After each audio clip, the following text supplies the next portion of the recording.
Hei, minun nimi on Maisa ja mulla raasti tänään illalla eka hammas. Siihen jää tommonen kolo, mutta nyt mä saan ehkä rahaa hammaskeijulta. En voi tietää, mutta mä testaan. Jos on vaan hammaskeijulta ei ole olemassa. Just tänään illalla lähti. Ja paljonko kello olikaan? En katsonut tarkkaan. En tiedä, myöskään minä. Mutta hammas lähti. Mä heiluttelin sitä melkein joka päivä, irrotin, meinasin, mutta ei, se sattui.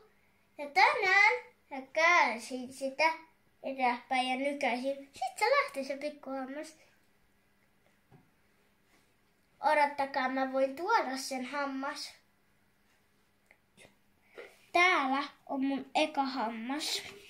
Täällä kipossa se oli. Tämmönen hammas sieltä tuli. Tommonen reikä ja tämmönen. Tästä lähti.